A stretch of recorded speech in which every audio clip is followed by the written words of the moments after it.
Greetings, fellow Force wielders. This is kind of a follow-up video to discuss my Saberforge weathered sabers, and just a discussion about some of the things I've discovered. My cat, he can't decide whether he wants to be inside or outside of the room, so there may be some background noise and or cat-related sounds. Anyway, so I reviewed this weekend the Bastion, and I previously reviewed the Bastion Shoto, and of course this is the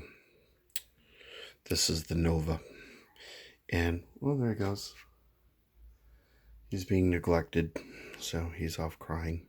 Don't worry, I'll give him cuddles later. Anyway, so there's not much to be said regarding. Hold on, please.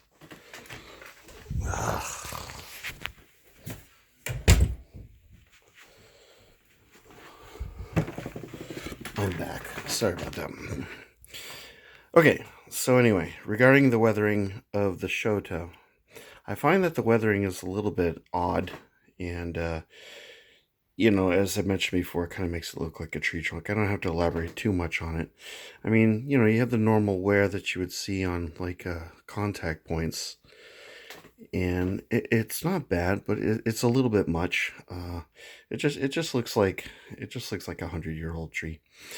However, on the apprentice size Bastion, I really like the weathering because it's predominantly silver, um, so it's really heavily weathered, and it doesn't quite have as much of the heaviness of the weathering that the Shoto has.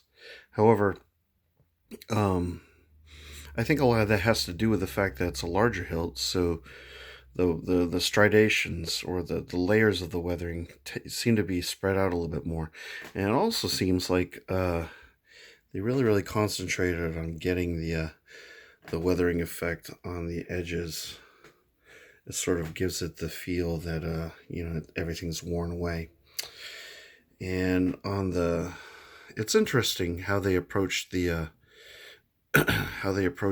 Nova, because it's a different hilting process, or a different lathing process, I guess you would call it.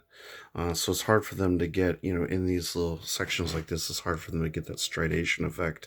And because of this rounded bit, I just think, there's a lot of elements in here that prohibit that sort of approach. It's the same approach that you would see in these two. I don't really apply too much to the Nova.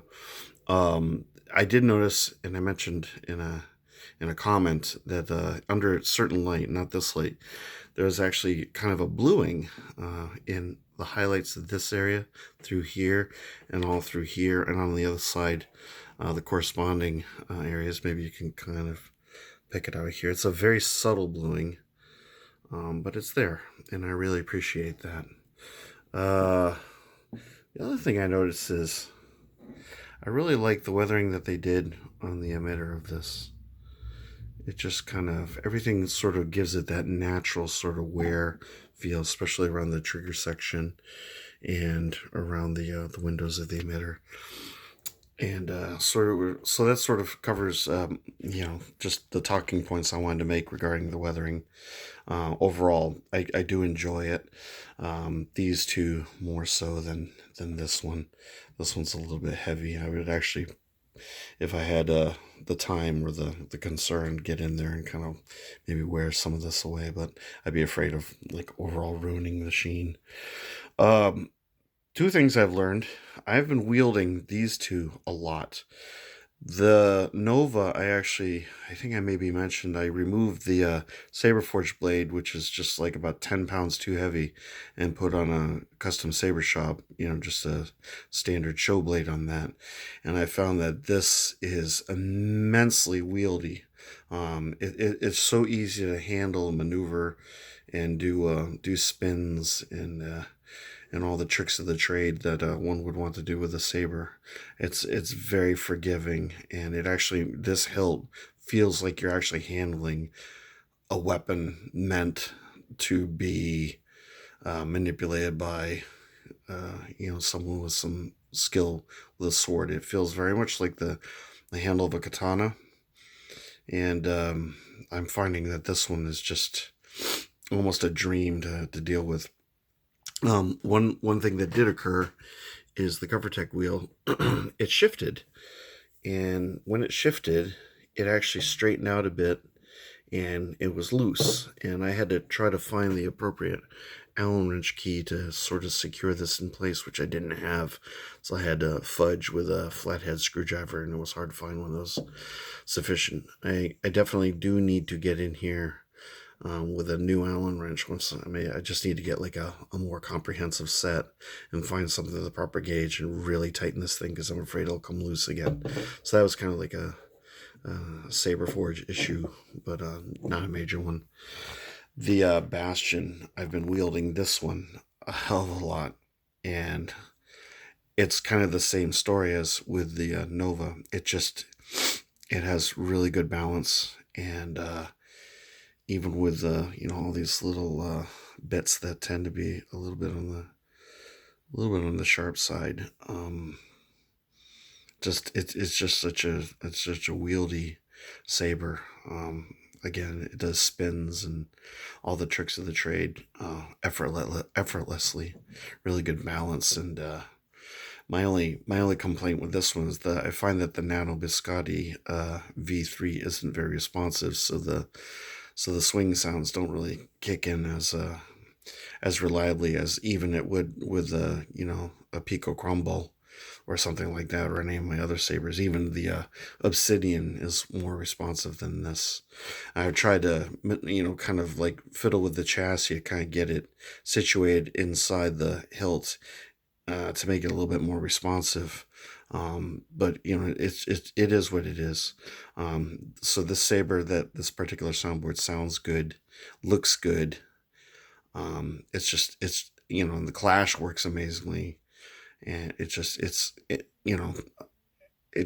doesn't swing that well.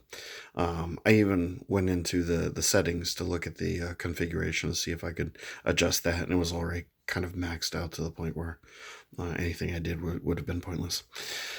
At any rate, that's pretty much everything I wanted to say regarding these three. Now, to take advantage of Saberforge's sale, I've kind of realized that, I'm just sort of like a slave to my passion at this point, and I needed to take advantage of Saberforge's sale, so I ordered an Eris, which is one of the sabers I really wanted. And I really want to do a review of the new Gen 3 economy Youngling sabers. So I ordered a Ranger.